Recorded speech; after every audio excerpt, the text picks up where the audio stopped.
It's the 5th of April 2009 and this is the dumbed down live coverage of the Malaysian Grand Prix.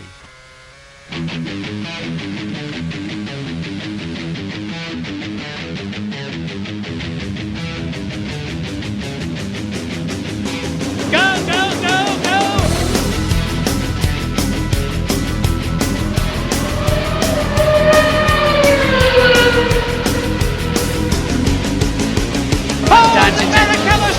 Sorry, Martin Barrichello spins out.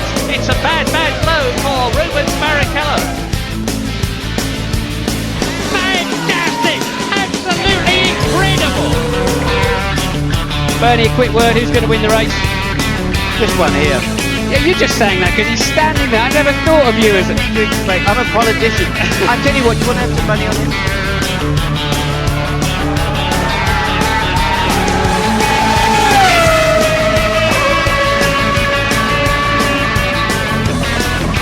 You know you don't do it from that far back because, you know, he's ruined my race and he probably ruined his a bit.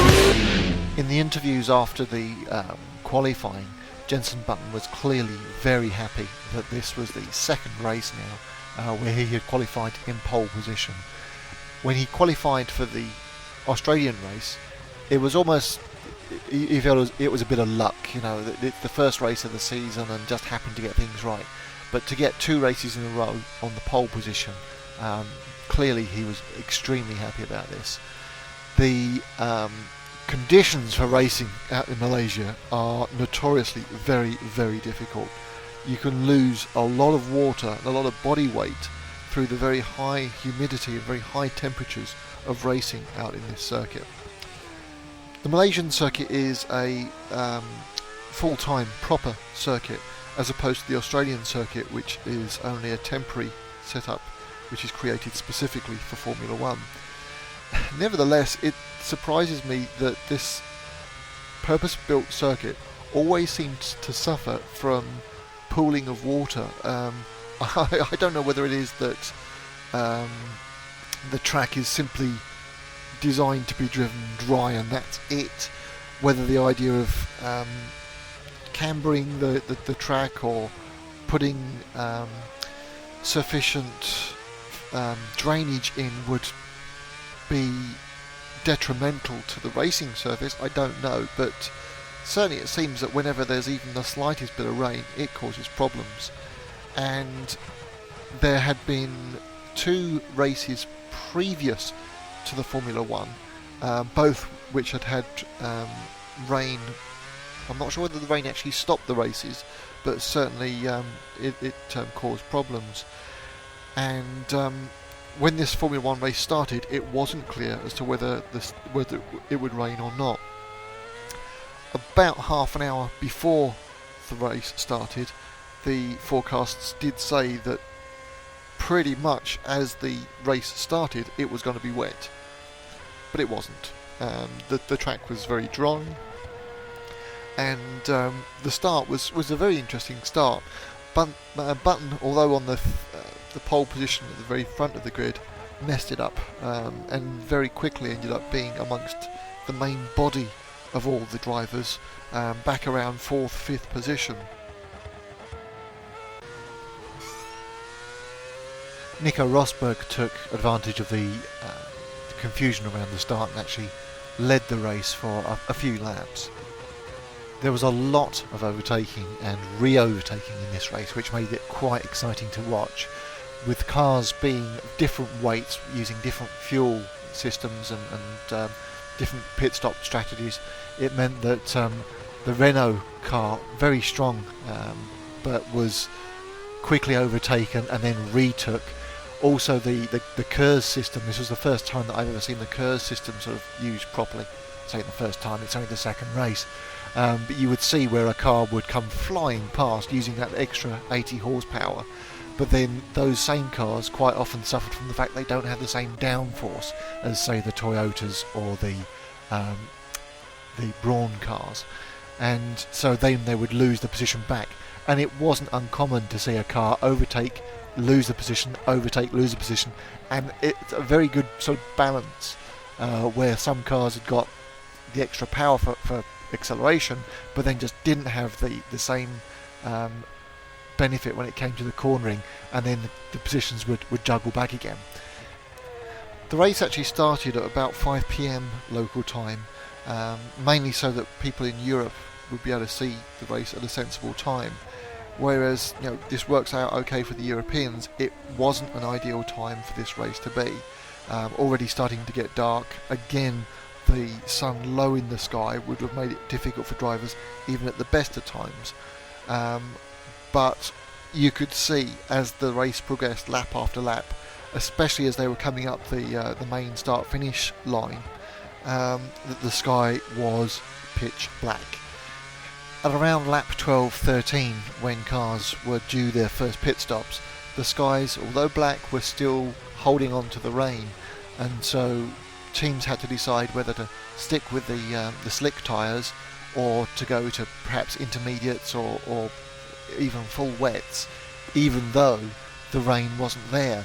The danger being that wet tyres on a dry track do not last for very long at all, and you're more than likely going to lose any kind of advantage if it doesn't rain. And indeed, the first few cars that came in stuck to the soft tyres and didn't change into the wet weather tyres. Ferrari were the first team to actually go out with full wets, and it didn't work. They were losing a lot of time per lap because it wasn't raining yet, and they just don't have the same grip if they've not got as much rubber on the track.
When the rain did finally come through, it was Timo Glock who fortunately got it just right.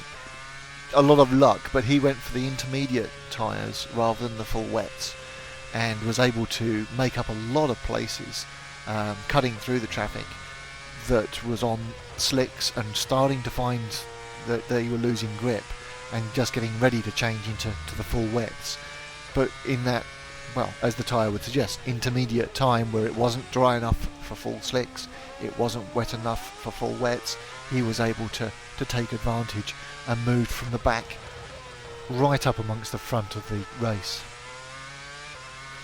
It was around lap 16, between 16 and 18, that the rain did start to come out, and it was very difficult to follow what was going on then, because not only did you have problems seeing through the camera as to what was going on, but also with cars coming in to change tyres, you were never sure who'd been in and who was still out on slicks and who would have to come in, and a lot of the information that was on the screen contradicted with what little information you could pick out from the pictures you saw yourself.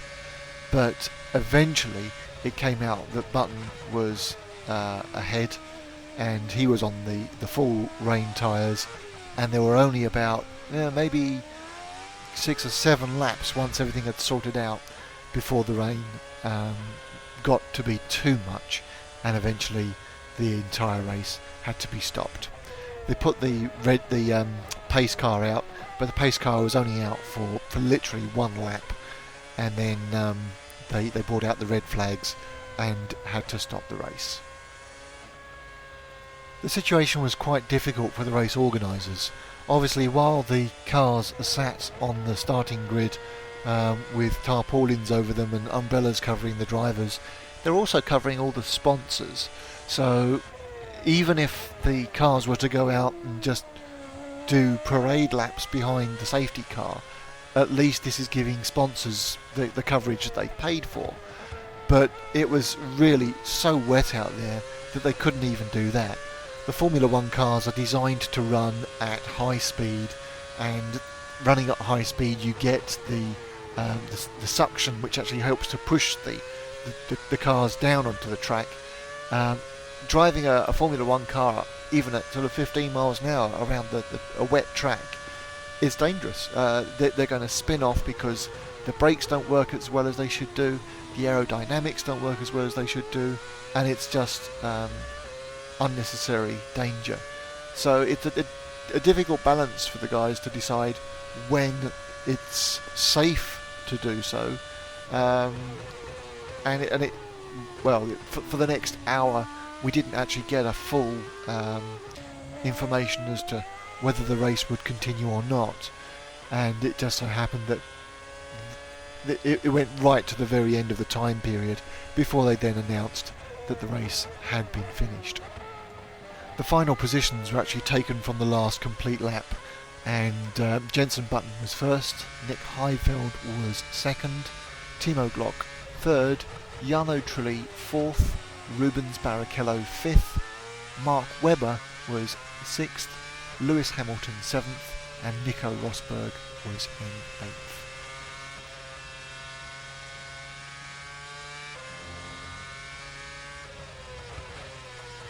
With it being a short race, it does also make for this being a short show. I hope you're enjoying the fact that we are covering the Grand Prix, and we are trying to also put shows in between, so it's not all Grand Prix stuff. To that end, we're hoping to get one out this week before the next race, which will be the Chinese Grand Prix on April the 19th. Thank you very much for listening. And to see the show out, breaking with our long-running tradition of staying away from copyright music, there is one piece of music that is always associated with Grand Prix, especially for those in the UK. For years I never even knew what this track was. I simply thought it was the theme tune to Formula 1. But it is, of course, Fleetwood Mac and The Chain.